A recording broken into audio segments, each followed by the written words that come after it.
আসসালামু আলাইকুম। আলামিন এগ্রো ইউটিউব চ্যানেলে আপনাদের সবাইকে স্বাগতম। এই যে দুপুরবেলা খামারে আসলাম, দেখেন আজকের এই ভিডিওতে আমি বলবো এখন খামার থেকে প্রতিদিন কয়টা করে ডিম পাই, আর আমার খামারের মুরগিগুলো এই সাইডে আছে আর মোরগগুলো এই সাইডে। মোরগ মুরগি আলাদা আছে, কিভাবে আমি কৃত্রিম বীজ ডিমগুলো পাইতেছি তা সম্পূর্ণ বলবো আজকের এই ভিডিওতে।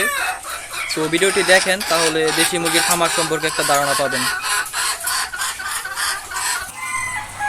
এই যে দেখেন মাশাআল্লাহ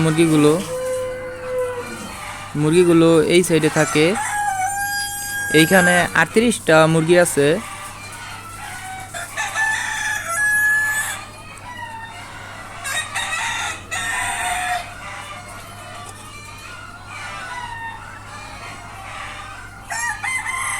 এইখানে 40টার মতো মুরগি রাখা যাবে, সেইখানে আমি 38টা মুরগি রাখছি।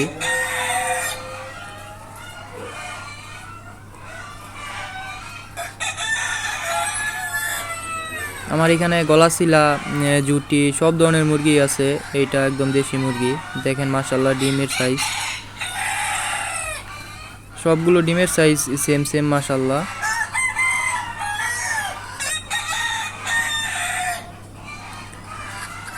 এই যে একটা ডিম ভিতরে পারছে, ডিমটা বের করে নেই। খাঁচাগুলোর জন্য আমি যে এই বাঁশের ইটা বানাইছি, এইটা বানানোটা ঠিক হয় নাই। এটা পিছনের সাইডটা একটু উঁচু দেওয়া দরকার ছিল, এই কারণে ডিমগুলো আসে না। দেখি এগুলো উঁচু করে দেওয়ার একটা ব্যবস্থা করতে হবে। আর এই সাইডে মোরগগুলো থাকে। আমি মূলত মোরগের সাথে মুরগিগুলো দিয়ে মিট করাইতেছি। এই যে দেখেন মোরগ আর মুরগি একসাথে রাখলে মোরগ যখন পিট পায় তখন মুরগিগুলোকে সরিয়ে আবার আরেকটা দেই। এইভাবেই মূলত কৃত্রিম প্রজননটা এখন করি না। মোরগ আর মুরগি একসাথে দিয়ে আপাতত মিট করাইতেছি। দেখেন মাশাআল্লাহ মোরগটা কত সুন্দর।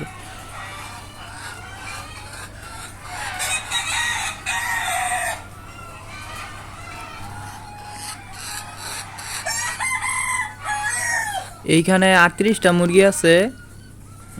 এখন প্রতিদিন আল্লাহর রহমতে 20টা প্লাস ডিম পাইতেছি। কোনো দিন 22টা, 23টা, 24টা এরকম। প্রতিদিন তো প্রতিটা মুরগি ডিম পারে না, মাঝে মাঝে একটা করে গ্যাপ দেয়। আর এই যে দেখেন বাহিরে কিছু মুরগি আছে, এগুলো প্রাকৃতিক পরিবেশেই ছেড়ে পালিয়ে আমি মাংসের মুরগিগুলো। আপনারা তো যারা আমার এই ভিডিওগুলো দেখেন তারা জানেন। এখনও যারা আমার এই চ্যানেলটা সাবস্ক্রাইব করেন না, চ্যানেলটা সাবস্ক্রাইব করে দেন। ভিডিওটা যদি ভালো লাগে তাহলে একটা লাইক দিয়ে দিন। আর আরেকটা জিনিস আমি বলি, এই খামারের এখন তো গরম, তাই পর্দাগুলো নামানো হয় না। সবসময় পর্দাগুলো উঠানো থাকে দিনে রাতে 24 ঘন্টায়। আর এই যে বাইরে এই যে মুরগিগুলো ছেড়ে পালি, এগুলো এই যে সব জমি দিয়ে ঘুরে, দেখেন। আর এখন বৃষ্টির দিন, বারবার কিছুক্ষণ পরে বৃষ্টি আসে। এই কারণে খামারের সাইড দিয়ে আমি একটা চালের ব্যবস্থা করে দিছি, যাতে বারবার পর্দাগুলো নিচে না নামাইতে হয়, উঠাইতে হয়। যখন বৃষ্টি আসে তা না হলে পর্দাগুলো নামাইতে হইতো, তা না হলে মুরগিগুলো ভিজে যায়। এই কারণে দেখেন একটা চাল দিয়ে দিছি। এখন আশা করা যায় আর বৃষ্টি আসলে খামারের ভেতরে পানি ওরকমভাবে যাবে না, হালকাও যদি যায় এটা কোনো সমস্যা হবে না।